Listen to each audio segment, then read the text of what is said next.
Tough skate. Could the lights have come out sooner? Yeah, it's obviously just it was a battling practice. That's a big part of our game. We got to make sure we get heavy in the corners and heavy box out. So it was important to get that down. Lights go out. What are you thinking?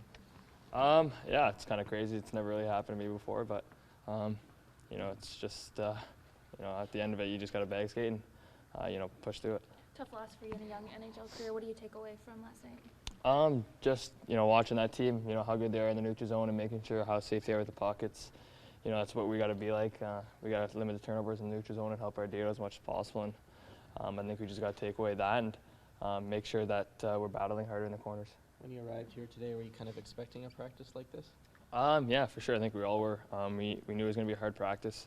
We all know what we need to do to get better, and I think this practice is going to help us all out in the long run. And for the next couple of games, we know how we got to play now. We got to be heavier in the corners, and we know what to expect. Did Mike talk much to the group beforehand? No, he didn't really say anything.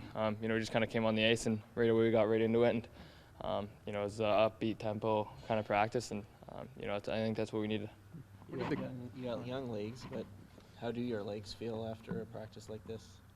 Yeah, during it, obviously you feel a little tired, but after, you feel fine. It's, kind of relief, and now you're over with. You can go home and rest the rest of the day and just make sure you take care of your body. What made the Kings? Sorry, go ahead, Terry. Sorry, do you think some of you guys making the jump, and maybe not so much Austin because he played pro last year, but more intensive hockey more often during the week, is that an adjustment all of you younger guys are I suppose, still making here? Yeah, well, obviously a lot of them played in the AHL last year, so I think they kind of know what to do for this. But I think it's just taking care of your body. There's obviously, in the OHL you just play games usually on the weekend, and maybe one every other week.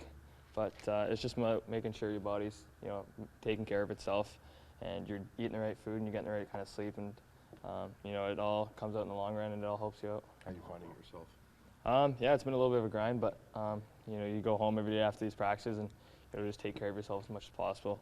Make sure you're getting the right kind of food and fluids into you, and you're coming ready for the next day and ready to compete.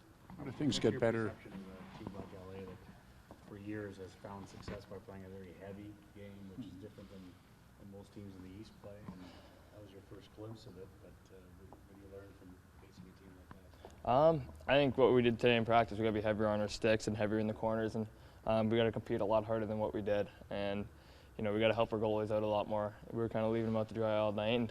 And I think from everyone's standpoint, we all know that we got to be harder on the puck and we got to be faster and limit turnovers.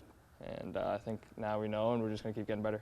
Does that speed start in the defensive zone, and how do you get over what you saw last night to get that speed up and going? Yeah, I think it definitely starts in the D zone. We got to make sure we're getting pucks out clear and quick, and when we get them out, we're going fast onto them to try and retrieve them back or put pressure on that D-man. So I think we're going to be faster next game, and we know what we have to do. In a situation like this, how do you balance what you want to take away and learn from it versus, putting it behind you and getting your confidence back? I think everyone kind of put it behind them as soon as they got home. You kind of just forget about these kind of games, and you know what you have to do for the next one to be better. So I think we all know what we have to do for this next game and how we have to play.